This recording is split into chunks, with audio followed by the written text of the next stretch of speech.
Why don't you just kind of explain your foray into politics, your background, and what your hope is for the city of Toledo?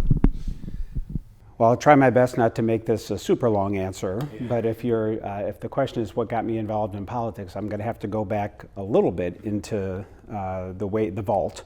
And actually, of all the things I talk about, I don't often talk about my faith. I really don't. It kind of makes me uncomfortable sometimes. I guess I come from that tradition where, your faith is just something you do, that's kind of, a personal relationship with you and God. I know others see it differently. Evangelicals for sure, really feel strongly about communicating. At any rate, that's never been my style. But since you ask, there's no way to answer this question without, telling a little something about my faith, because the answer is, believe it or not, the reason I do what I do is because the influence of a Catholic priest. His name's Father Tim O'Brien. He was a professor of mine at Marquette University up in Milwaukee. That's where I went for undergrad. It's a Jesuit school up in Milwaukee. So when I graduated from high school, went to St. Francis, I thought I might be you. I thought I wanted to be a journalist. I didn't know if I was going to write for the New York Times or Sports Illustrated or who knows, but I wanted to be a journalist. And so Marquette's very good. Has very good journalism school, so I got a scholarship, went up to Marquette thinking I was training to be a journalist. In fact, I picked up a double major eventually, but journalism is still one of my degrees.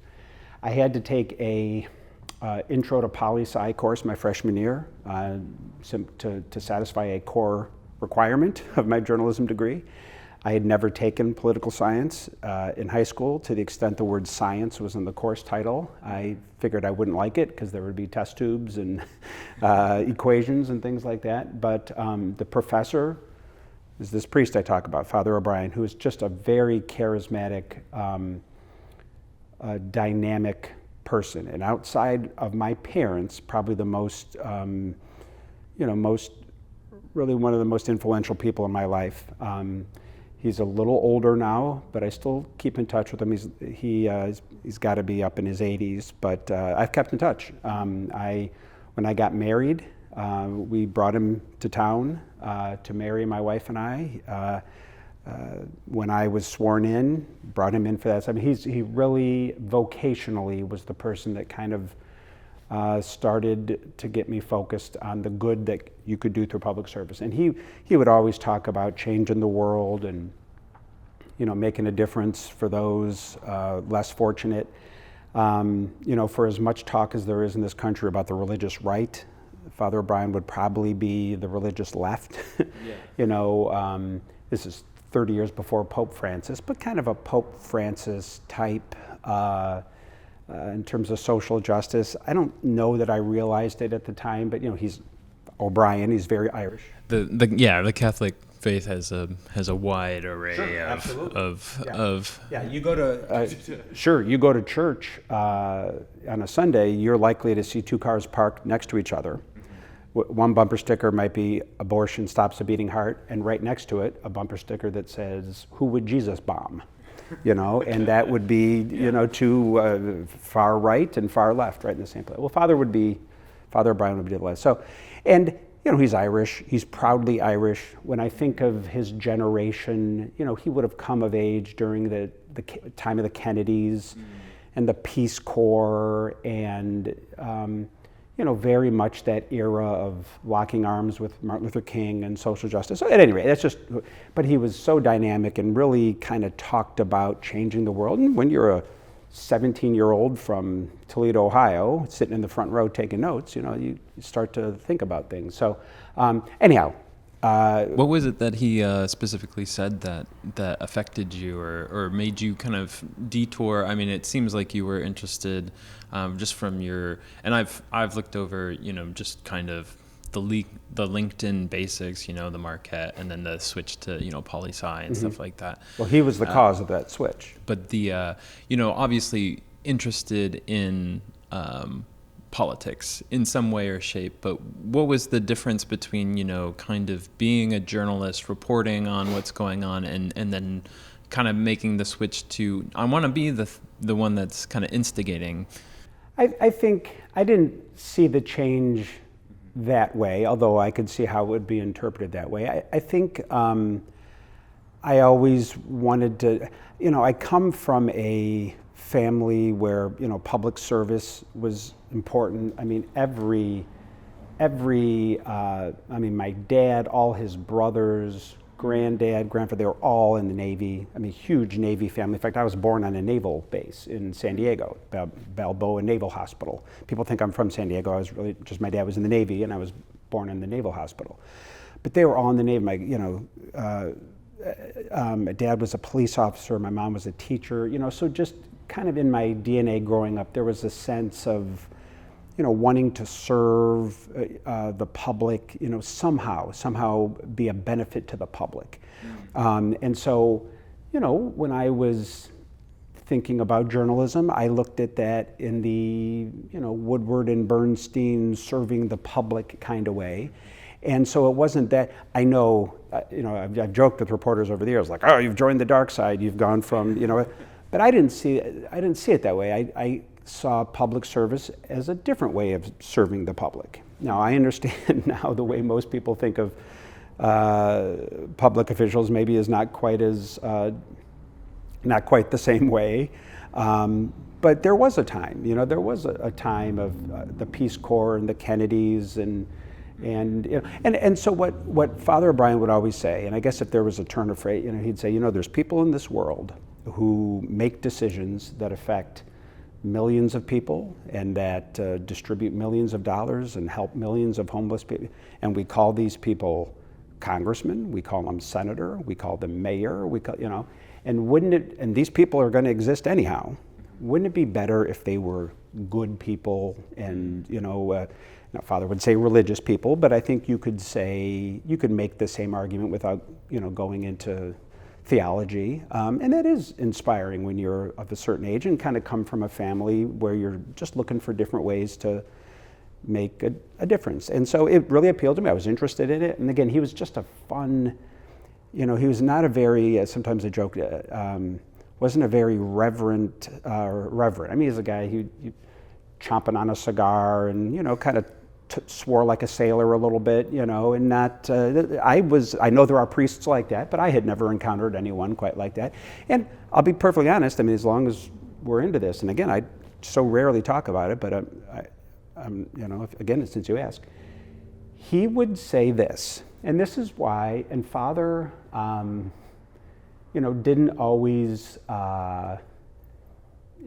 he questioned authority. He was, and one of the reasons that maybe he didn't ascend up the line to become bishop in this is just because he called them like he saw them. And he would say things like this. He'd say, you know what, for as much as the church focuses on the human groin, and he didn't really articulate it, but I think what he meant was, those kind of, issues like marriage equality, abortion, those kinds of, he goes, for as much as the church sometimes focuses on the groin, he goes, I've read the Gospels. As far as I can tell, Jesus didn't care as much about the groin as he cared about what happens 6 inches above the groin, in the stomach. Is there food in it? Are there clothes wrapped around it? Is there a roof over it? And so just that little turn of phrase, it was just such an interesting perspective for, again, when you're young, you're in college, you know how you are when you're that age, you're starting to look at the world and see where you fit in. I mean, I'm not saying he's a perfect human being or whatever, but he just got me thinking about the world a little differently. And so I developed an interest in it, picked up a double major. Father was in charge of Marquette's program in Washington. You might remember years ago there was a longtime congressman from Wisconsin named Les Aspin. He was Bill Clinton's first Secretary of Defense. He had a Marquette link. He actually died pretty young. I don't know that Les Aspin was more than 60 or 61 when he died. He died early. And his death kind of brought in, frankly, the donations from his friends and others that created what is now called the Les Aspin Center for Government. So it's kind of Marquette's permanent presence in DC. So I went out and studied a semester, did my semester in Washington at the Les Aspin Center. Part of it was we were not just taking the full course load, but we also interned with our congressperson. So even back then, 1993, I interned with my congresswoman, who then, as now, it was Marcy Kaptur, and just kind of became more and more interested, and then thought about grad school, law school. What do I do? My interest started to change, and Father O'Brien was right at the core of that. And so because of him, I came to believe that getting involved in public life was a way to make a difference. So I got elected to the school board when I was 22, I think. I know I was a student at Michigan. I was still living here in Toledo, but I was a student at Michigan getting my master's when I got elected to the school board, and then shortly thereafter, city council, maybe when I was 26. County treasurer, mayor, et cetera. And I've done other things. I worked in the mental health system for a while. I worked at a place that was called Compass, a drug and alcohol agency over on Collingwood. I think it has been sort of taken over by Zeph Center, so not many people maybe have heard of Compass anymore, but if you know what Zeph Center is, they kind of... Was it on Ashland where the Zeph Well, Center it was is? at Collingwood. It was right across the street from Scott High School. So kind of like where Ashland and Collingwood all come together near Delaware. That's where the old Mary Mann's College is where our office was. Oh, okay. Yeah. I worked at the, I guess all of my jobs, whether it was working for the mental health board under Tom Warner and Jackie Martin, or whether it's working at Compass, or whether it's my time in public office, it's all kind of, I guess if I'm guilty of it, sort of do-gooder, bleeding heart, wanting to, change the world kind of jobs. And that's just kind of how I see the world. I don't want to say Father O'Brien's the only person that helped orient me that way, but he was a big influence. And again, I've kept in touch with him. When I got married, he's the one over at historic St. Pat's. I remember he loved that because there are shamrocks that are formed into the, he's very proudly Irish. And so at historic St. Pat's, there are literally shamrocks in the floor. And he's like, this is awesome, I love it, Anyhow, so I tried not to have a long answer, and yet it was. That's okay. So that's kind of how I got interested in this. I think I've always said to myself, because of his influences, that I do think that this is a noble calling, and it is a way to make a difference for people. And the minute that I stop believing that is the minute that I go do something else. But I still believe it. It doesn't mean that everyone I've met in this work is similarly motivated. Just like anything else, there are scoundrels and angels, and not everyone is maybe motivated by the same things Father O'Brien believed in, but most of them are. Most people are, and I have tried to be. And I think we've made a difference. Made a difference for Toledo. Like I've said during this campaign and during all my years as mayor, we are not perfect. We still have work to do, but I do believe sincerely that Toledo is taking 2 steps forward for every step back. And so that motivates me as I look toward my final 4 years in office about the things that we can do to keep that momentum going. So, right, and so you served with the city council for a number of years, and then you were the Lucas County treasurer, and then went up against Paula Hicks Hudson, and then became mayor. And the election was in 2017, but you ascended in 2018. Correct.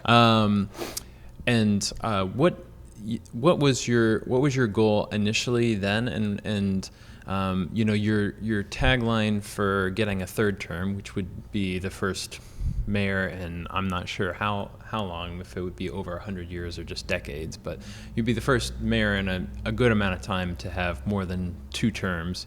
And your tagline for that has been, finish the job. You want to finish your what you've started. So what did you start, and what are you hoping to finish up? Well, I think our tagline, I don't remember using that phrase, the phrase "finish the job." Might be my summation, but okay, yeah, well, it's close. I think the phrase we have used is "let's keep building." Let's keep building. Let's keep the momentum going. It's not too different than finishing the job. But the reason I know I wouldn't have adopted a phrase like "let's finish the job" is because I don't believe the job of building a city is ever finished. I think it is. So there's no job to finish. I believe in sort of perpetual motion, perpetual growth. So the way I think of it is let's keep building, let's keep the momentum going. And here's what I mean nonetheless is on virtually every measure, I think you can point to stats that show that Toledo is better off today than it was 5 years ago, than it was 10 years ago. And I want to keep, and again, there's nothing to finish, but I want to keep building on that momentum. So one of the easiest ones to explain, just because it's so visual, is where we are in infrastructure. I mean, when I became mayor, so long ago, people might not remember this, but we weren't sure if the water we were drinking was safe. There were, the Collins Park water plant. Sometimes it wasn't, yeah. Yeah, right. So whether it's the infrastructure at our water plants, the quality of our roads. I mean, 2 years before I became mayor in 2016, the city of Toledo did not resurface a single road, not one. 0 roads. We spent $0 fixing roads. And that was just kind of a metaphor for how long things had been kicked down, the can had been kicked down the road. I mean, infrastructure, as far as the eye could see, had been delayed and deferred. It was a mess, in my judgment. Now, here we are 8 years later, let's talk about it. Now we resurface somewhere between 100 and 120 roads a year, every year. The year before I became mayor, we resurfaced 2.8 lane miles of roads. Now, routinely, we do somewhere between 45 to 50. That is a 15-fold increase in road repair. It's just an incredible, it's night and day. We've never fixed more roads than we're doing now. Now, it is also true that 2 things can be true at the same time. It can be true that we are fixing more miles of road than we ever have in the city's history. And it can also be true that we still have a lot of terrible roads that need to be fixed. Those are not mutually exclusive. And sometimes people say, when are you going to? We are fixing it. But when it had been deferred for so many years, so that's my point. We're doing more than we ever have, but we still have more to do. Other types of infrastructure. Now, I talked about the quality of our water. The Collins Park water plant now is totally upgraded. We've made every fix there that needs to be fixed, and now we no longer have to worry about our drinking water. We're starting now what might be 15 years of work at our wastewater plant on the other side of the river. We have about 120 city parks. Not metro parks, that's a different system, but city parks, typically postage stamp sized neighborhood parks. In 60% of them, there have been major upgrades in my time as mayor. So you'll go by, Ottawa Park, just to take an example. Now you see that incredible new playground that is accessible to kids with all different types of needs. I mean, you'll see that all across the city in different parks. Whether it's the splash pad at Savage Park or whether it's the brand new YMCA over at Wayman Palmer. I mean, we during my time, we've eliminated the remaining lead service lines in our city. If you remember what happened in Flint, the problem wasn't the water. The water they were getting out of the lake was actually clean and drinkable, but by the time it passed through the lead-encrusted pipes on the way to that's what got the people in Flint sick. We didn't have nearly as many examples of that in Toledo, but we had some. Those are all gone now. We replaced them all. So from an infrastructure perspective, I understand people looking around and saying, boy, you got a lot of roads to fix. Okay, but we're doing more than we've ever had before. And so when I talk about wanting to continue the momentum, that's what I'm talking about. And that same story, I went kind of a deep dive on infrastructure, but I could tell that same story on economic development. Again, 8 out of the last 11 years, we're in the top 10 in the nation in new business investment. Not top 10 in Ohio, not top 10 in the Great Lakes, top 10 in the United States of America for new business investment. Well, how do I see that? Where do I visualize it? Again, maybe people don't remember, but when I became mayor, the Southwick Mall was just a vacant thing that had been sitting there for 10 years. The Northtown Mall had been vacant for 15 years. What we now know is the Glass City Metro Park was a road that went to nowhere. In my time as mayor, now you go by those places, you'll see jobs over the old Southwick Mall. You'll see a tier 1 supplier to the auto industry at Northtown in the form of Mobis, and $28 million investment, a couple hundred manufacturing jobs, supplying Jeep. And now you go to what used to be the Marina Project land, and you see the most exciting attraction that our city probably has in the Glass City Metro Park. Those things all speak to an economic vitality that is building. From a public safety perspective, even if folks maybe don't feel it, even if there is a lag in perception, the stark data will tell you that we are a much safer city than we were this time last year, this time 2 years ago, this time 3 years, this time 5 years ago. Our crime stats on every single measure are lower than they were this time last year, the year before. It's been 4 straight years, year after year. In terms of homicides, we have half the homicides we had even 4 years ago. So we're not where we want to be, but we're making progress. And so again, an issue after issue after issue, I see it as progress that we're making. And over my final 4 years, I want to build on that progress. I don't see it as a job that needs to be finished, because it'll never be finished. But I do see it as progress that we can continue to make. Excellent. And I guess that kind of rolls back around to, was there a specific thing that you wanted to finish with your third term? I think people are, some, I don't want to bring your opponents into this, but obviously I've talked to different people and they've kind of essentially said, like, well, why does he get a third term with the amendment of, the charter to make that happen? What was there a specific project? Was there anything, or just, kind of what you've laid out is this general industry, this general infrastructure? I would say it is more that. Mm-hmm. I would also say this. I just need to say this, and I know in a political environment, and when you're in a sort of the last days of a campaign, people will say all kinds of things. Mm-hmm. But for those who focus with such passion on the subject of a third term, mm-hmm. and why there is a third term and why the changes, I sometimes wonder why they have such contempt for the will of the voters. I have the opportunity to run for a third term, not because I tyrannically, like Julius Caesar, decreed it. I have the opportunity to run for a third term because 11,000 Toledoans put their name on a petition to put the issue before the voters, and then once it appeared before the voters, 55,000 additional Toledoans voted for it. The opportunity to run for a third term was a decision made by tens of thousands of Toledoans. You may disagree with that decision, you may not have liked it, but you can't say the citizens of Toledo didn't want it. So I hope that with this election we can kind of get beyond that, silliness and bitterness. The reason we're in this moment in history is because the citizens of Toledo want it to be that way. I do think the citizens of Toledo made that change because they wanted at least the opportunity for some stability. Toledo's been very good at getting rid of mayors they don't like.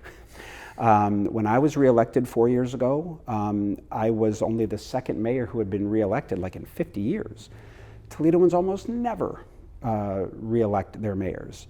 We went from Carty to Jack Ford, back to Carty for a term, Jack Ford for a term, Carty for another term, then Bell for a term, then we know what happened with Collins, but then Paula for a term. I mean, it was just, we went through about 7 mayors in 12 years, and that, I don't know that that's healthy for a city either necessarily. And in fact, often people say to me, well, Toledo should be more like all your successful suburbs. Look how successful Sylvania is. Look at Perrysburg. Why don't you be more like those cities? Okay, well, Sylvania has had the same mayor for about 30 years.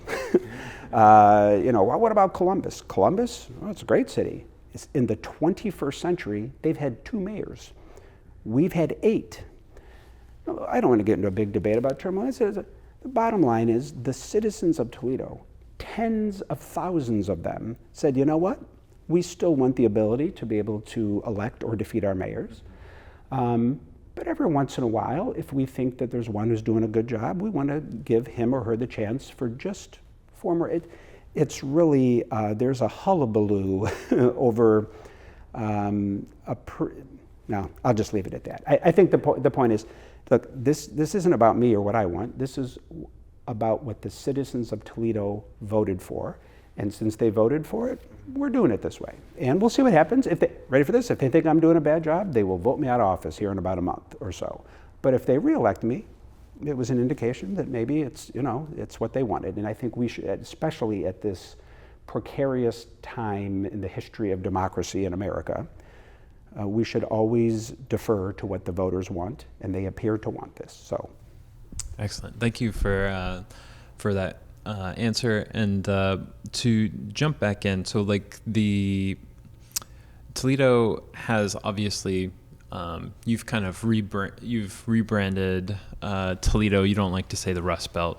But we have all those kind of characteristic problems of a Rust Belt city. And, in your State of the City address, you mentioned, it's time for Toledo to grow its population. I would say, I would agree with a lot of the different measures that you've used to say, like, we're on the right path. The infrastructure has been, there does seem to be a delivery that we may be ripe for the picking, but we haven't been picked yet, I guess, is maybe how we put that.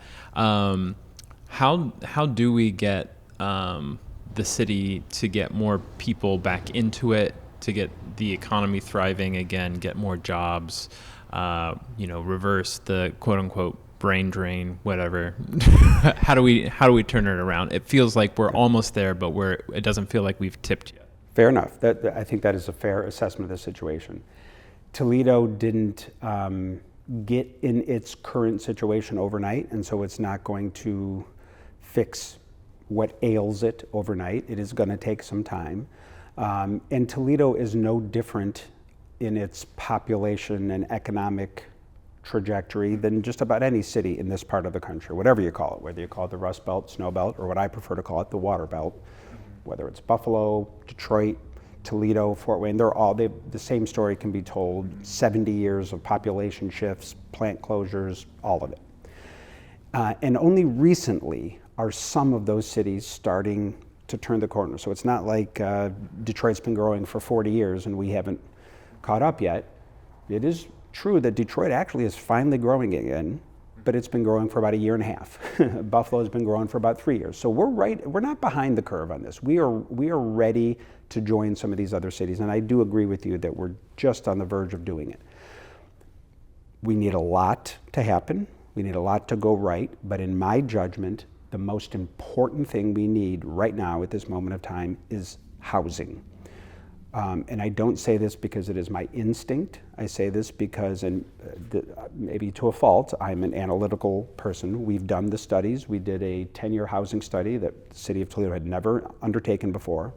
And what we learned from that study is that what is holding Toledo's population back isn't demand, it is supply. It is the supply of housing. Now, I understand that there are people who are very opinionated, I get it, about things on the demand side of the equation. The quality of our schools, the safety of our neighborhoods, the ability of our workforce. I get it. Those, as I mentioned earlier, sometimes you have reality and perception questions on each one of those. But whatever you happen to believe on the demand side of the equation, that has been baked into our models. It's baked in. And even when you bake it into this housing study that we did, the reality is that there would be, it was a really specific number, it was like 10,108 or something like that, but there'd be roughly 10,000 more Toledoans living here if we had the housing to support 10,000 more. That is, with the public schools being exactly as they are, with crime being exactly what it is, with work for all those things. Now maybe there'd be more if the city were safer, there'd be more if the schools were better, but it doesn't matter. If you look at where we are on all of those demand side things, currently, without any improvement in schools or safety or whatever, we'd have 10,000 more people living here if we had the housing to support it. So my focus is being creative to bring 10,000 more units online. And I don't know if we'll get there by the end of my final 4 years, but I know that we're going to die trying. And I think it means being creative about reimagining space in the core of our city. Actually, as Toledo's population, even as our population as a city has declined over time, there are some neighborhoods that are growing. And we might not think of downtown as a neighborhood, but it is now. And since in this century, the 21st century, Toledo has lost about 40,000 people, but yet downtown has gained about 1,800 people. That says everything you need to know about demand. People, even as the city declines, people want to be downtown. There's just not enough place for them to live. So we need to be creative about converting old warehouses into lofts, office space into condos. What in my day growing up we called the fiberglass tower, the Owens Corning World Headquarters Tower that's now called the Tower on the Maumee, that was full of office workers in 1975. 50 years later, in 2025, it is again full. It's not full of office workers anymore, it's full of people living there. And so we need to continue to do that at the Spitzer building and some other places. But we can't only look at the downtown. We have to get really creative about our neighborhoods. I'd love to be able to plat a new subdivision in Toledo. We have had market rate victories on the margins. You know, the Colony Lofts over near Toledo Hospital are market rate. The people get worked up about, affordable in Section 8. That's market rate. The Marina Lofts by the same developer, market rate, again, full with a waiting list. Those are nice. But when's the last time we actually platted an entirely new subdivision in Toledo? I don't know, 40 years maybe, 35 years? So to do that, we're going to have to get creative. I'll tell you, when the Tamaran golf course north of Alexis closed about 4 or 5 years ago, we took a look at those acres over there. That could have been a nice place for a subdivision that's in the Washington local schools. We could have created about 800 new Toledoans right there. And we got in the early part of those conversations, and the Washington local schools kind of beat us to the punch and built some athletic fields over there. And that's great, and they need them, and that's a wonderful use for that also. But if there are other opportunities like that, where there are large green spaces that cease to be what they have been for years, Toledo's got to be ready to pounce on those and try to create new Toledoans. So the answer to your question is that more than anything else, what the data shows us is that we need more housing. And so we're going to be aggressive to try to find a way to do it, because in order for us to get where we want to be, we just need more of us. We need more Toledoans and more vitality, and that's the way to do it. Excellent. And I think one of the main questions that I've been asking most candidates, whether they're for mayor or for city council, is, what is, right now, why choose Toledo over the suburbs? Why choose Toledo over, you have mentioned, I think Toledo is kind of on an upward trend, but, Sylvania and Perrysburg, I think, are two fastest growing suburb areas, and there's a lot more development going in there, safer areas, obviously more expensive, but better schools, things like that. What is Toledo offering, and why should people move here? I think more than anything else, I think we have the perfect mix of affordability, which some of those suburban communities might not have going forward. I mean, they're starting to price themselves out of affordability, maybe. But I think it's the mix of affordability and world-class amenities. I really believe that. So you look at Toledo, it's not just hometown boosterism. It's true. We really do have one of the best zoos in the country, if not the best. We really do have a top 10 museum in the entire continent. We can put our museum up against anything you'd find in Chicago or New York. I mean, it really is that good. We really do, mathematically, we do have the best park system in America. They just won that award. They beat out, and it's not like they beat out Bucyrus and Chillicothe parks.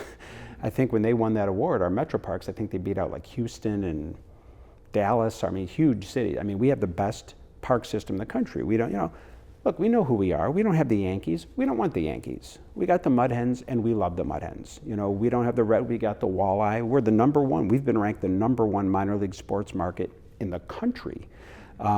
So you have access to some really world-class amenities here at a price point that you just can't beat. I mean, you can enjoy all of that in Toledo at, I think, 1/8 the cost of what you would pay if you lived in Chicago, and 1/10 the cost of what you would pay if you lived in LA, maybe 1/12, I think, if I'm getting my numbers right, the cost of what you lived in New York. I mean, you have access to some really nice amenities here, family-friendly amenities at pennies on the dollar. And so I think I am bullish on Toledo's future. I really am.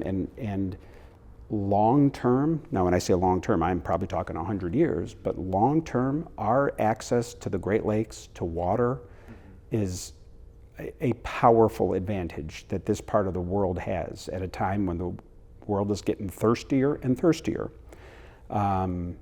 It's not a bad thing to be sitting on top of 20% of all the fresh water on planet Earth. The Great Lakes represent 1/5 of all the fresh water on planet Earth, and we have that in our backyard. In our own country, you have Arizona, Nevada, California with the wildfires and droughts and the rationing. You can only water your lawn on Tuesday, to say nothing of sub-Saharan Africa, where people are dying for a drop of water. We got all the water in the world, and that's a powerful advantage that this region of the world has going forward. I'm very bullish on Toledo's future.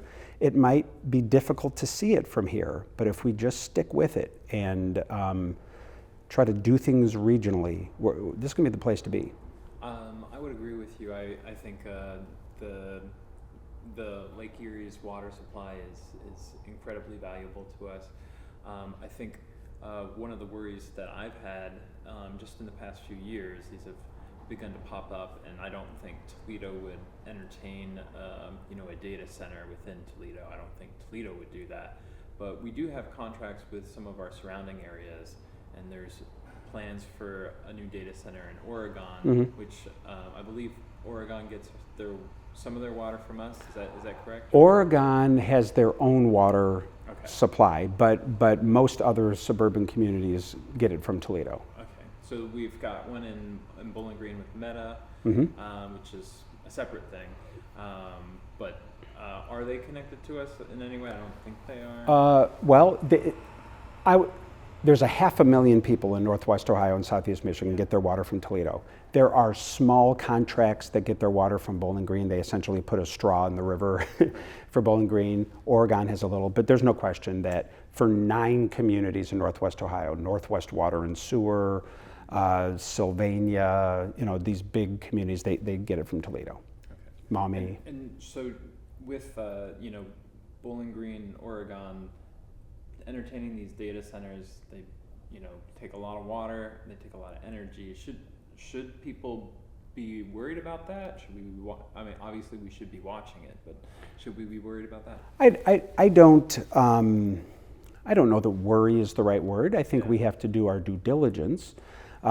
These, to some extent, once someone invented the automobile, the horse and buggy went away.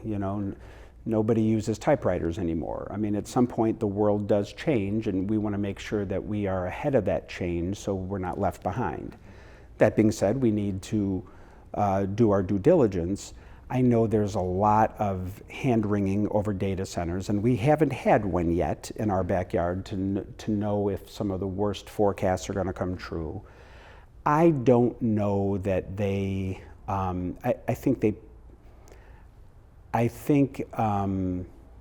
they do require a lot of water, but we have a lot of water.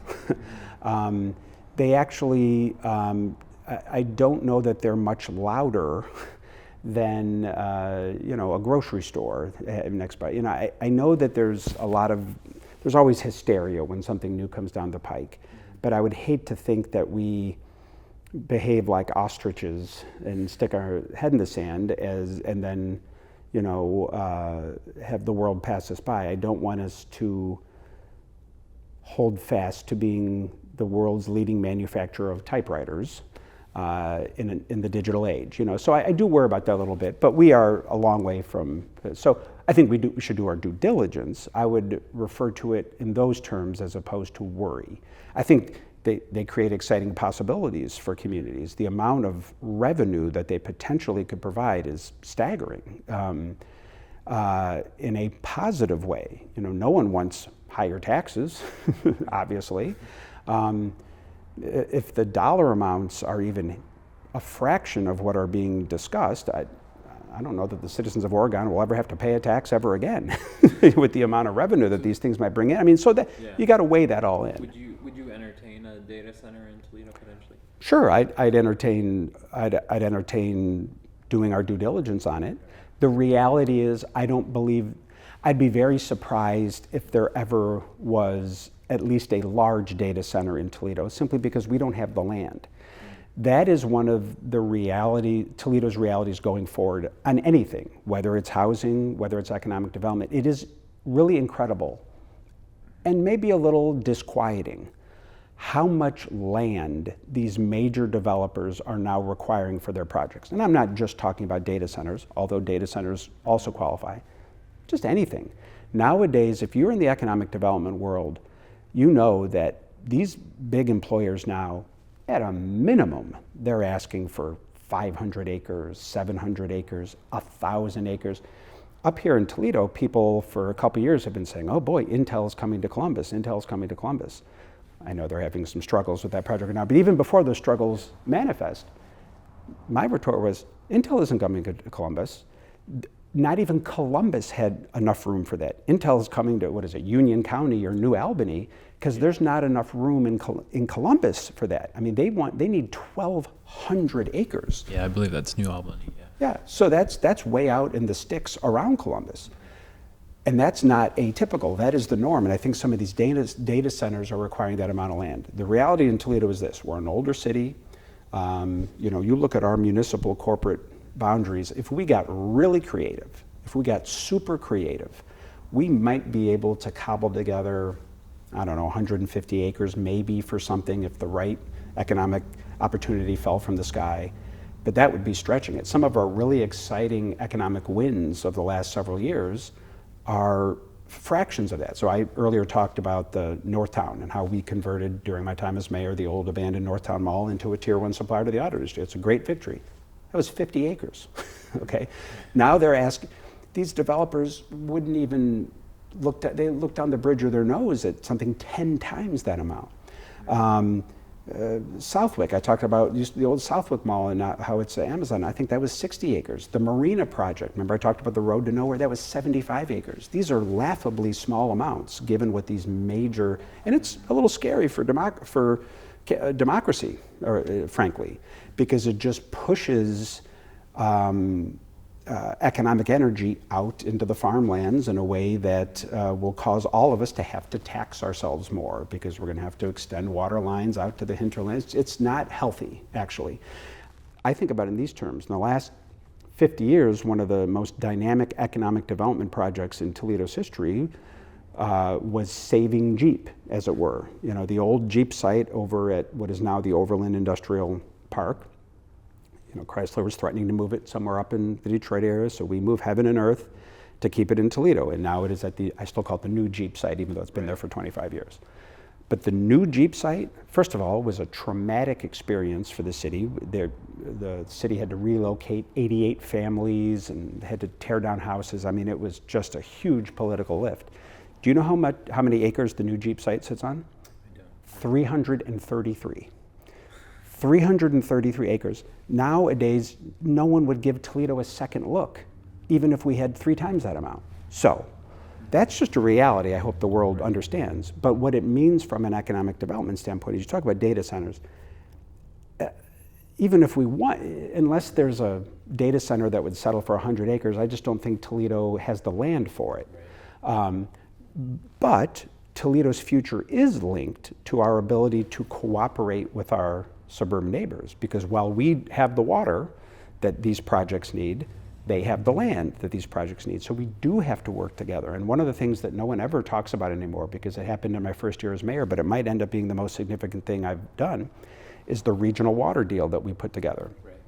And that regional water deal helped create the brand new Toledo CIC, which is our Community Improvement Corporation, that has $5 million in it already and will be replenished with $1 million per year every year for the next 35 years that we can use to lift up economic development projects, maybe to remediate land in our core to use for housing or jobs.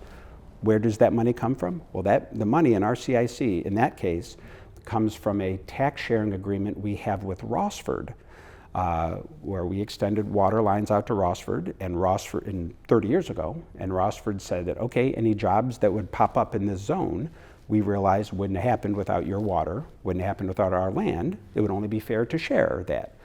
For most of the 30 years, nothing really of substance popped up there, and so the account had $0 in it. But then all of a sudden, out of nowhere, 5 years ago, an Amazon fulfillment center plopped in that very zone, and the income tax from that project, which isn't even located in Toledo, about 28% of it, whatever Toledo's share is going to fund essentially a $40 million economic fund for the city of Toledo. So that is how jobs that are taking place literally not even in the city of Toledo are going to benefit Toledo's future going forward. That's the kind of cooperation we're going to need going forward. So I'm glad you brought that up, because I think people don't understand how limited Toledo is from a land standpoint. And I've heard other people talk about that. I think that deal is getting a little bit more prominence. I've heard other people talk about, we should be leveraging our water in order to annex more areas. I totally agree with that. That's how Columbus grew. I understand that philosophy, and as the mayor of Toledo, I would love that philosophy. The reality is the state legislature came in about 20 years ago and changed a law that makes that kind of annexation essentially impossible. Anyone who would say that that's what Toledo should do is unaware of what the state law is in Ohio now. There was a time cities could do that. We do not have that ability anymore. That kind of annexation is now prohibited under state law. Right. And just in terms of getting income from jobs, I think that's great that we're getting, you said 28%, I think it was, something around that line from Rossford. Let's kind of turn to the focus of the USW strike. Mm-hmm. The Libby glass plant is on strike right now. They've been on strike for about a month. Is there anything that you're able to do to help this help these jobs remain there? This strike seems to be heading kind of in an ugly direction. I think we probably can't do as much as we would like to do, but that doesn't mean we can't do anything. First of all, philosophically, as mayor, whenever there has been an event like this, I lend my name and my presence to the picket line. I've been out at Libby a couple times. I was out there actually just this week marching with the strikers.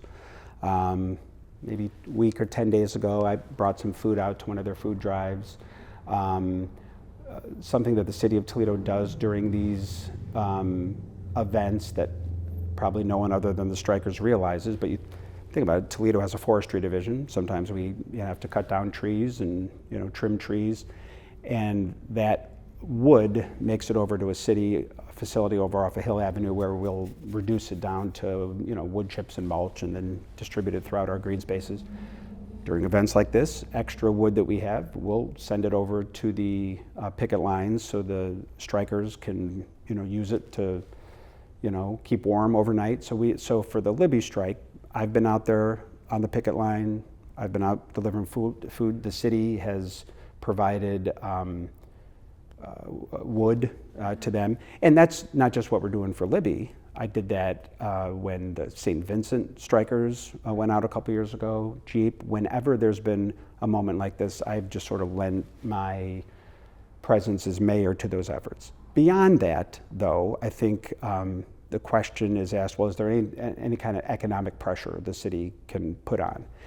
And the answer there is yes. And I mentioned it when I went out this week to march with the Libby strikers. That question came up, and I told them, I said, here's the reality, not just for Libby, but for a number of businesses. The city does provide incentives and inducements and abatements to keep major employers like that in town, and we do that for Libby also. However, unfortunately, our packages are always set up so that they take the form of, they don't necessarily take the form of checks that we write to the company, but they are always performance-based that come back the year after.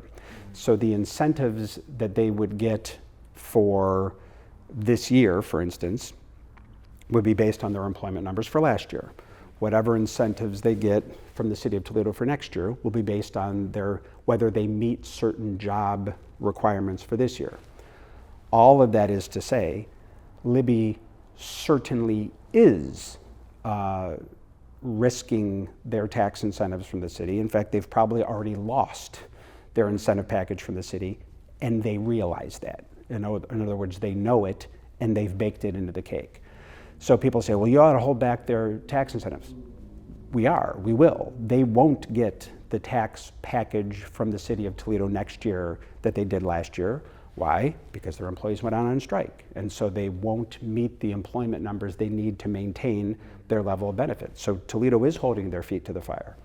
We are sort of punishing them for the way that they're treating their employees. The problem is they know that, and they have baked into their cake the notion that, yep, I know we're going to lose tax incentives from the city of Toledo, but we're still doing it. So that is a frightening reality as we go forward.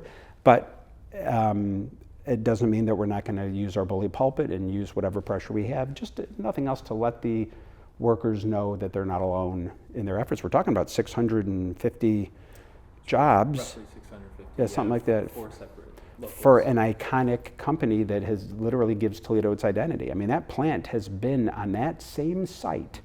I think they're on their fourth different factory, maybe because the early ones were built with wood and burned down. But essentially, Edward Drummond Libby moved his New England glass company from Boston to Ash Street in North Toledo in 1888, and they have never left that plot of earth.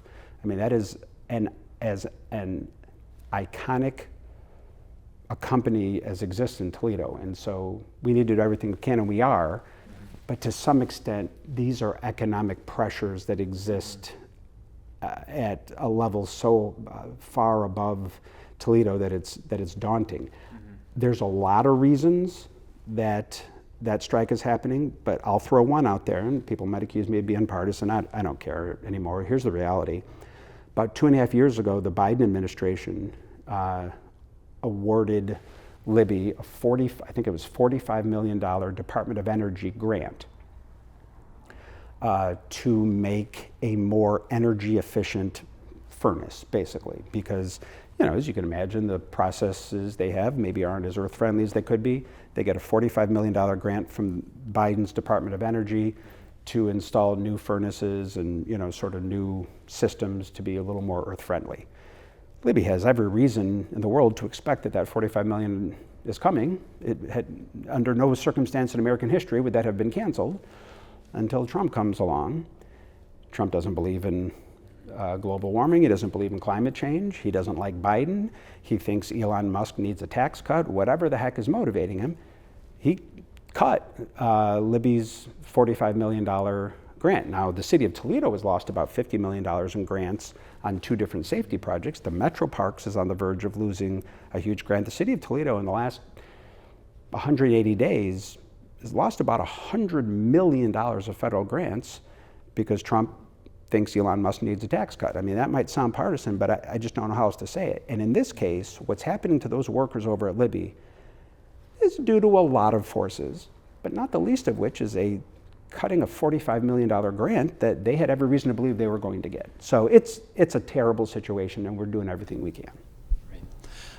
And then I want to kind of take that that situation and kind of pivot to a separate issue, which is you're an incumbent at a very volatile time in American history in general. It's very difficult, and I understand we're kind of getting up against that. Whatever. But I think there is a little bit of an overarching like theme. You're only one person. You can only be so many different places. Had you been to the Libby strike before the 22nd of September, which was the 1 month line? I know that was the day that you dropped off supplies and things like that. When I was out there on that day and was talking to different strikers on the line, and they were pretty emphatic. They wouldn't talk to me about the strike itself. They left that to management. But the one thing they did say is that you hadn't been out to the strike at that time. Now, you've been back to there and you've kind of said that. But I've kind of noticed this with a few different instances, and these may be just naysayers, but overall, I think from that to, the situation with Rocky Ridge and other situations throughout Toledo, there's this sense, and maybe this is just you're the guy at the top. So how do you take these different instances, completely different scenarios entirely, but ultimately there is this feeling that Wade doesn't care about me is kind of what was translated to me, and that was essentially all they would tell me. They wouldn't tell me anything about the strike. They wouldn't tell me anything this, but they wanted to make sure that they knew that. How do you take that? Another instance was there was the housing forum last Wednesday that unsolicited to me, just in the room, people made sure that I knew that you weren't there. How do you kind of take those criticisms? I believe that whenever I think it comes with the position of mayor. Whenever people are frustrated with City Hall, as it were, the mayor is a convenient punching bag. I think I know what's true, and they probably maybe they don't know what is true as much, and they're frustrated. I think in a political environment, you have sort of self-interested political actors trying to fan those flames, to maybe whisper into their ear, hey, Wade doesn't care, but that's it. It's okay. I mean, I'll say this much: the housing forum, they knew I wasn't going to be there because they scheduled it on a day where they knew I couldn't make it. I had another event that night. Here's a news flash. There's another candidates forum coming up on October 15th. I also won't be there. Why? Because I'm going to be at a candidates forum across town. So there's a, what is it? I think it's the Washington Muhammad, his group, the Community Solidarity Network. They're having their mayoral debate on October 15th.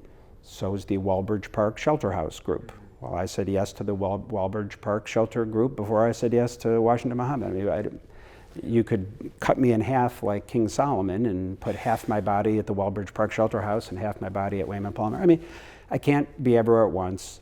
You're right, I wasn't there, and they knew I wasn't going to be there because I had, so I think those sort of criticisms are natural. They're unfortunate because I think they are based on, I think they are promulgated by people who are playing on the anger that people already likely have. I can't let it affect me. I know what I believe about housing. I know why my schedule is what it was. I know that I showed up at Libby to walk with those strikers about the same length into that strike as I showed up over at St. V's to work with those strikers, to walk with those strikers and at Jeep. I've also heard through the grapevine that they were mad I didn't march with them at the Labor Day parade. They didn't ask me. They didn't, so they said, well, Cardi marched with us. Well, they probably asked Cardi. Had they asked me, I would have been there. What do you want me to do? So I know. I think when, I have a rule. I do virtually everything I'm asked and nothing I'm not asked to do. So, I would have marched had they invited me. But here's the point. I know that there is frustration, and there should be, and this is a time of economic. I don't blame them at all. Anyone who's kind of struggling, having a tough time, whether it's with housing, whether it's economically because they're on strike, or Rocky Ridge, or whatever, there are going to be, when it comes to running a city, there are going to be moments of frustration, and it is. Much like sometimes the coach gets the blame when, the team runs a bad play, on fourth down. I understand that I, in the virtue of my position, get some of that blame. I get it. I deserve, if you want to blame me, you can. I take all the blame I deserve. I take some of the blame I don't deserve. It's okay. What is frustrating, but also part of politics, is I think some of that feeling is fanned by political opponents who say, boy, Wade must not care about, that, and that's kind of phony politics a little bit also. It is what it is. You know what?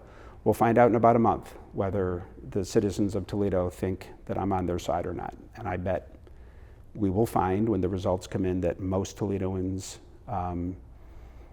look, they know I'm not perfect, but they know we're making progress. And I think in the ultimate grade card that folks in my business respond to, which is the grade card of elections, I'll take my chances with what the voters say. Excellent. Anything else you'd like to touch on? No, not really. I think it's been an interesting campaign for me this year. I don't feel like it doesn't feel like I've put my name before the voters 10 times since 1995. 1995 is the first time I ran for office. And 10 times I've put my name on the ballot, and I've been fortunate to have been elected all 10 times. I'm 10 for 10. I've never lost. The voters have never, the voters of Toledo have been good to me. I like to think I've been good to them. I've never lost. I'm 10 for 10. I think we have a good relationship, the voters and I.